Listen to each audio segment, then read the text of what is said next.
कि 2 साल पहले जब मैंने स्टार्ट करा था, मैं एक सीनियर से मिलने गया था दिल्ली में। उनसे मैं मिलने गया, कुछ डाउट्स पूछने थे। प्रीलिम्स का 1 महीना बचा होगा उनका, वो मेरे से बात करने आए।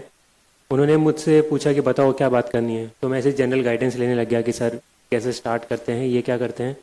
तो उन्होंने मुझे बहुत सिंपल बात बोली कि तुमने कभी किसी का ब्लॉग पढ़ा? इतने सारे टॉपर्स ने ऑनलाइन लिख रखा है, या इतने सारे लोगों ने ऑलरेडी इतनी बातें बोल रखी हैं, वो तुमने पढ़ी हैं? मैंने बोला नहीं सर। तो उन्होंने बोला कि नहीं, पहले जाओ वो पढ़ कर आओ, उसके बाद में जो डाउट्स हैं वो तुम मुझसे आगे पूछोगे तो तुम डाउट्स भी अच्छे पूछोगे और मैं जवाब भी अच्छे दे पाऊंगा। तुम्हारा भी टाइम बचेगा, मेरा भी टाइम बचेगा। तो उस वक्त मेरे को वो बात थोड़ी अखरी कि यार इन्होंने तो मेरे को कुछ बिना बताए यहाँ से भेज दिया। कि मैं जिस इंटेंशन से गया था, जो मेरा मोटिव था कि यार कुछ तो पता चलेगा, वो उन्होंने बताया नहीं। तो उन टीचर की, उन सर की, सीनियर की बात मेरे को आज वो पता चलती है। और वो बात मैं बोलूँगा कि सबसे पहली वो टिप थी मेरी यूपीएससी को रिलेटेड। और वो टिप आज मुझे पता चलता है कितनी ज़्यादा इंपॉर्टेंट टिप है कि आप सबको भी वो चीज़ करनी पड़ेगी, आप सबको भी वो काम करना पड़ेगा। मैं यहाँ पे आके 10 बातें बोल सकता हूँ, मैं यहाँ पे आके 50 बातें बोल सकता हूँ, बट एज लॉन्ग एज आप वो चीज़ें नहीं समझते हैं, आप खुद से उसके ऊपर विचार नहीं करते हैं, वो सब आपके कान पे पड़ेंगी, निकल जाएंगी। मैं भी यहाँ पर आया हूँ, तो अगर आप सब लोग यहाँ पर इस हॉल के अंदर हैं या जो भी वीडियोस पे देख रहे हैं, आप सब किसी पर्टिकुलर रीजन से यहाँ पर आए हैं, कोई कारण है आपका यहाँ पे होने का, तो कोशिश करिए कि वो चीज़ आप समझ पाएं। आप यहाँ पे कोई मूवी देखने नहीं आए कि हॉल में जाके 1-2 घंटे बैठ के मूवी देख के आ गए। यहाँ पे या कहीं पे भी इन जनरल लाइफ में ज्ञान बहुत जगह मिलता रहता है, ज्ञान बहुत सारे लोग बोलते हैं। वो कौन सा ज्ञान आपके काम का है, उसको कैसे पिक करना है, उसको कैसे अपनी ज़िंदगी में अप्लाई करना है, वो आपकी रिस्पॉन्सिबिलिटी है। तो इसलिए आराम से सुनिए जो भी मैं बोल रहा हूँ, कोशिश करिए क्या आप पे अप्लाई होती है, क्या आप पे रिलेवेंट है। मैं ये नहीं बोलूँगा कि मैंने जो भी बात बोली सब सत्य है। मेरा एग्ज़ाम एक बार में क्लियर हो गया तो मैंने जितनी गलतियाँ करी होंगी वो हाइड हो चुकी हैं, किसी को पता नहीं चला मैंने क्या गलतियाँ करी हैं। 4 अप्रैल तक मैं जो भी करता था, जो भी सोचता था, वो मेरी खुद की थिंकिंग थी, वो मेरा खुद का पढ़ने का तरीका था। फिर वो रिजल्ट आया तो अब सब कोई उसको जानने लगे, सब उसको सही मानने लगा कि यही सही तरीका है। सही तरीका कुछ नहीं होता है, सही तरीका आपका जो तरीका है जिससे आपको समझ में आता है वो सही तरीका है। इसलिए जो भी, ना केवल मैं, आप कहीं से भी, इवन कोई टीचर भी या कोई भी फीडबैक आपको मिल रहा है तो आपको एक बार समझना है कि वो आप पे कितना लागू होता है। उसके बाद में ही आपको उसे अपने स्ट्रैटेजी के अंदर डाल के आगे बढ़ना है। कोई आपको यहाँ पे कोई जड़ी बूटी नहीं देगा कि यार ये चीज़ कर लो तुम एग्जाम क्लियर कर लोगे। जितेंद्र सर ने कल बात बोली थी, इलाहाबाद में फेमस है, बाबा बनाते हैं। वो सब लोग फालतू की बोल के चले जाते हैं, बोलते कि ये कर लो वो कर लो, वो कुछ नहीं होता है। करना सब आपको है, ये एग्जाम पूरा आपका है। मैंने भी कोचिंग करी थी, उसके बारे में थोड़ा बताऊंगा, बट उसका भी एक लिमिटेड रोल था। उसके ऊपर मुझे भी साल भर बहुत मेहनत करनी पड़ी थी, उसके बाद में वो रिजल्ट आया था।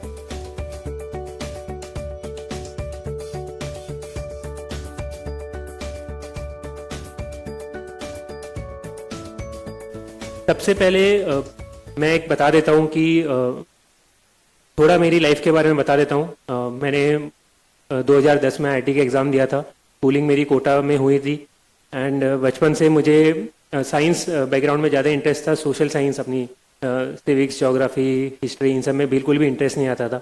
मेरी कोशिश थी कि भाई 10वीं क्लास तक, बोर्ड तक एक बार पढ़ के इनको हटा दूँ, फिर 11th के बाद में तो आएगा भी नहीं। बिल्कुल इंटरेस्ट नहीं था, मैं एकदम दूर भागता था उनसे, एकदम रट्टा मार मार के उनको मैंने निकाला था, क्योंकि मेरा पूरा मैथ्स वगैरह में इंटरेस्ट था। फिर कोटा में वैसे एनवायरनमेंट भी होता है, तो मैंने आईआईटी का एग्ज़ाम दिया, वो एग्ज़ाम भी क्लियर हो गया। फिर मैं आईआईटी बॉम्बे गया वहाँ ग्रेजुएशन करने। तब मेरे फादर ने मुझे बचपन से भी बोला था, और फादर मेरे सिविल सर्विसेज में ही है। पहले वो आरएएस थे, राजस्थान एडमिनिस्ट्रेटिव सर्विस में, अभी उनका प्रमोशन हो चुका है, वो आईएएस में है। उन्होंने मुझे बोला था, उनकी खुद की इच्छा भी थी कि वो आरएएस में, तो चाहते थे मुझे एज ए आईएएस देखना। बट मैं क्योंकि उस एनवायरनमेंट में रहा था, बचपन से मैंने सारी चीज़ें देखी थी, तो कभी मुझे उसका अट्रैक्शन नहीं आया कि यार ये लाल बत्ती की गाड़ी क्या होती है, या ये सोशल स्टेटस क्या होता है, यार ये रिस्पेक्ट क्या होती है। वो सामने दिखता रहता था। मेरे लिए वो घर की मुर्गी दाल बराबर जैसी चीज़ थी, मुझे कभी इंटरेस्ट नहीं था। नहीं, प्लीज़ आप ताली मत बजाइए, आप सुनिए जो भी मैं बोल रहा हूँ। ताली आप एंड में जितनी बजानी है बजा लीजिएगा। तो मेरा था कि ये चीज़ तो मैंने देख रखी है लाइफ में, मुझे कुछ और ट्राई करना है, मुझे खुद की ज़िंदगी बनानी है, मुझे खुद के पैरों पे खड़े होकर कुछ करना है। और मेरा था कि मुझे कभी तो इंडिया के बाहर जाके भी एक बार रहना है या काम करना है। उसी इंटेंशन से मैंने कॉलेज में पढ़ाई भी करी, अच्छे से पूरा ग्रेजुएशन वगैरह करा।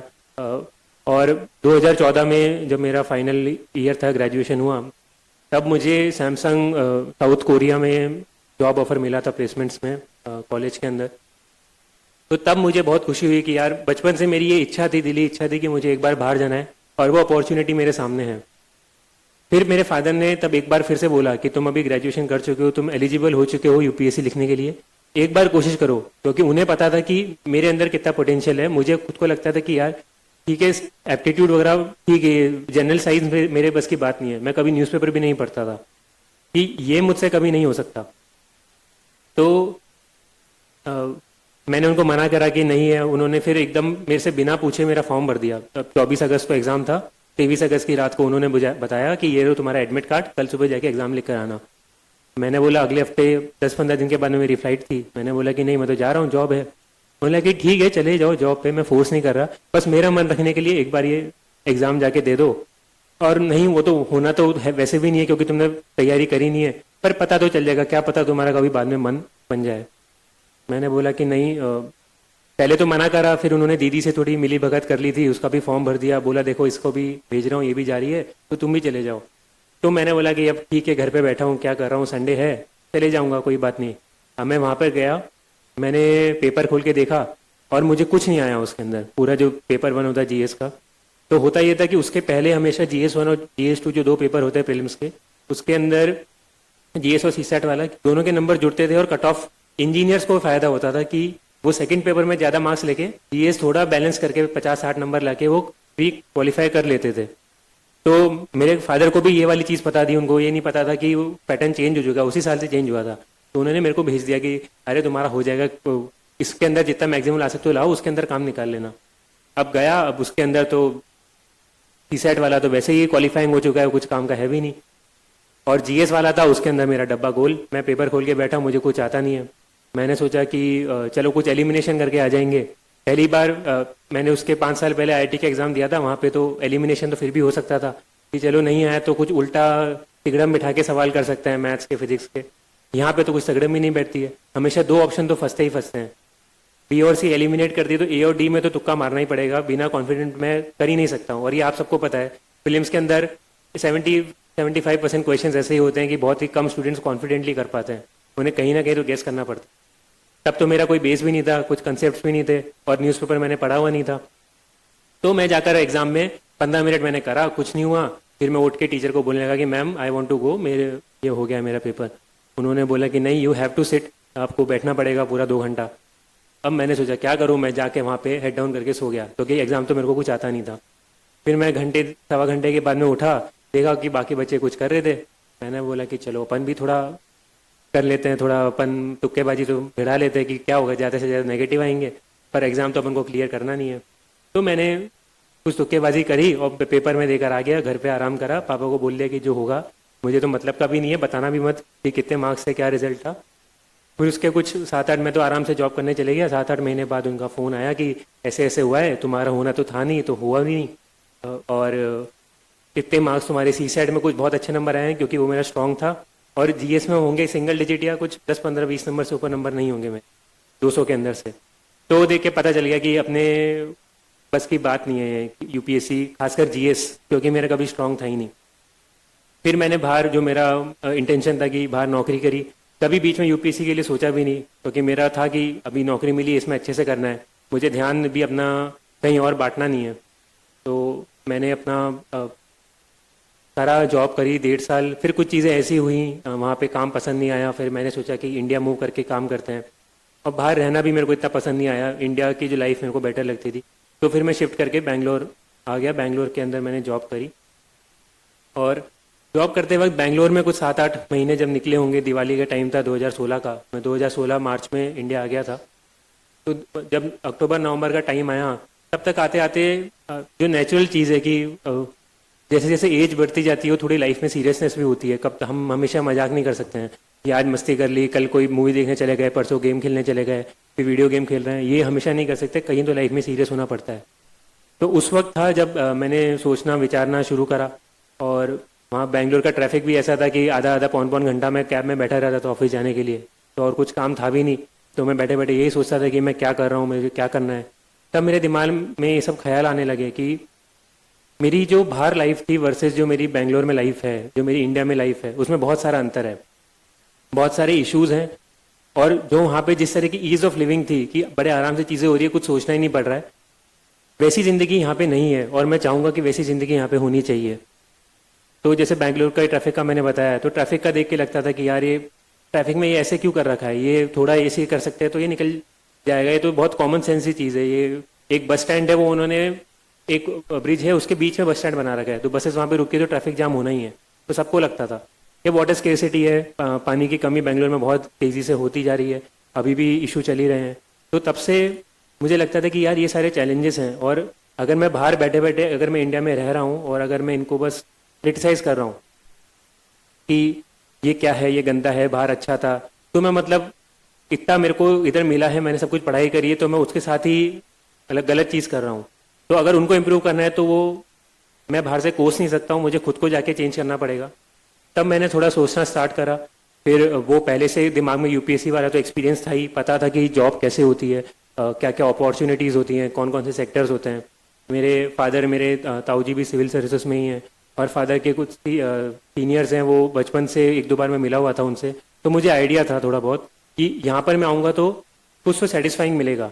एट द सेम टाइम मैं बेंगलोर में जो जॉब कर रहा था वहाँ पे मैं 8 to 8, 9 to 9, 10-12 घंटे दिन के मेरे उसमें जाते थे। महीने के एंड में मेरी सैलरी आती थी, काफ़ी अच्छी सैलरी थी, बट उसको ना मैं कहीं यूज़ करता था, ना उससे मुझे सेटिस्फैक्शन मिलता था कि यार मैं कुछ अच्छा इंप्रूव कर पा रहा हूँ या कुछ भी अच्छी चीज़ हो रही है उससे, बस से मेरा फ़ायदा हो रहा है। और मेरा फ़ायदा भी वो केवल मॉनिटरी फ़ायदा है कि मैं आज जाके अगर मैं मान लो 1,000 रुपये की शर्ट खरीदता हूँ तो मैं कल जाके 5,000 की शर्ट खरीद लूँगा, उसके ऊपर तो मैं खर्च कर भी नहीं सकता हूँ। तो मुझे लगने लगा, फिर मैंने घर पे बात करी, अपने फादर से बात करी, बीच में यूएस वगैरह का ऑप्शन भी आया कि मैं यूएस भी शिफ्ट कर सकता हूँ, वहाँ पे पढ़ाई की भी अपॉर्चुनिटी मिली। बट फिर बीच में मेरे ऑफिस वालों ने मेरे को महीना 2 महीने वहाँ पे भी भेजा, तब मुझे वहाँ की भी लाइफ दिखी, मुझे पता चल गया कि नहीं, कोरिया भी पसंद नहीं आया, यूएस भी पसंद नहीं आया, मतलब अपन को बाहर रहना पसंद नहीं है, अपने लिए इंडिया सही जगह, अपन को इंडिया में रह के ही कुछ अच्छा करना। इसलिए फिर मैं सोचने लगा कि यूएस का तो मैंने ऑप्शन कैंसिल कर दिया और घर पे बात करने लगा। तो मैंने 5-6 महीने लगाए, बार बार हर महीने मैं घर जाता था, पूछता था, बात करता था जितने लोगों से हो सके, तो खासकर वो भी केवल घर के अंदर, और एक या दो लोग, ऐसा भी नहीं कि मैंने 10 जनों को या दोस्तों को भी बता दिया कि मैं ये सोच रहा हूँ, क्योंकि बहुत सारी ओपिनियन आती है, जो वो सब अपन को जो सोचना होता है, अपन को करना होता है, वो उनसे इन्फ्लुएंस होती है। अल्टीमेटली जो आपको अंदर से चाहिए वो आपको ही पता है, या ज़्यादा से ज़्यादा जो आपके क्लोज वंस है, आपकी फैमिली है, वही आपको बता सकते हैं, वही लोग हैं जो आपको सही एडवाइस देंगे, बाकी तो उनके हिसाब से जो सही है वो बताते हैं। इसलिए मैंने सोचा कि इन्हीं लोगों से पूछता हूँ। फिर सोच समझ के मैंने डिसाइड करा, बताया कि सब जगह पॉजिटिव नेगेटिव होते हैं, कि तुम सिविल सर्विसेज में भी आओगे तो ऐसा नहीं है सब कुछ अच्छा होगा, इश्यूज होंगे, लोगों को ट्रांसफ़र का बहुत टेंशन रहता है, कहाँ ट्रांसफ़र कर देंगे, या लोगों को पॉलिटिकल इंटरफेरेंस का डर रहता है, बहुत सारी चीज़ें होती हैं। वही मैंने बात करी तो उन्होंने बताया कि हर जगह पॉजिटिव्स नेगेटिव्स होते हैं। सिविल सर्विसेज में जरूरी नहीं है कि सब कुछ अच्छा होगा, जरूरी नहीं है सब कुछ गंदा होगा। अगर तुम जहाँ सेटिस्फेक्शन लेना चाहते हो, जो काम करके तुम अच्छा काम करना चाहते हो, वो जरूर यहाँ पे मिलेगा। ये मैंने 3-4-5-10 लोगों से पूछ लिया था, सुन लिया था, तो इसका मुझे पता था कि अगर मैं अच्छा ही ढूंढूंगा तो मेरे को अच्छा ही मिल जाएगी, बट अगर मैं केवल बुराई ढूंढूंगा उस चीज़ के अंदर तो मेरे को बुराई भी मिल जाएगी। और अगर मैं प्राइवेट जॉब कंटिन्यू करता हूँ तो वहाँ पे भी है कि ठीक है, मेरे को अच्छी सैलरी मिल रही है, सब कुछ बढ़िया है, मैं अच्छी लाइफ जी सकता हूँ, मैं महंगी कार खरीद ली, ये कर लिया, जो करना है मैं कर सकता हूँ, but at the same time जो सेटिस्फेक्शन है कि मैं कुछ अच्छा काम कर रहा हूँ, वो वहाँ पे नहीं मिलता है। या मैं बैंगलोर में हूँ, वहाँ पे ट्रैफिक में फंस रहा हूँ, तो पता है कि वो भी नेगेटिव ही हुआ उस जॉब का। तो मुझे वो मैंने जब कंपेयर करा दोनों चीज़ों को, तब मैंने सोचा नहीं, सिविल सर्विसेज का एग्ज़ाम देंगे। फिर मैंने मेरी जॉब छोड़ी, मई 2017 में मैंने मेरी जॉब छोड़ी थी। उसके बाद में मैंने मेरी प्रिपरेशन स्टार्ट करी। ये एग्ज़ाम मेरा 1 साल का या मेरा 1.5 साल का टाइमलाइन था। तो अब लोग बोलने में बोल सकते हैं कि ठीक है मेरे 2 अटेम्प्ट थे, बट मैं इसको पर्सनली फर्स्ट अटेम्प्ट ही काउंट करता हूँ, क्योंकि पहला अटेम्प्ट था कि मेरे को एग्ज़ाम के एक दिन पहले पता चला कि मुझे कल जाके एग्ज़ाम लिख कर आना है, और मैं इसको as a time period count करता हूँ। कोई मेरे से पूछेगा तो मैं बोलूँगा मैंने ज़िंदगी के 1.5 साल 2 साल डाले यूपीएससी क्लियर करने के लिए, और वो लगते ही हैं, वो सबके ही उतने मिनिमम तो इतना अमाउंट डालना पड़ेगा आपको। तो ये मेरी टाइमलाइन थी जो मैंने बताई आपको।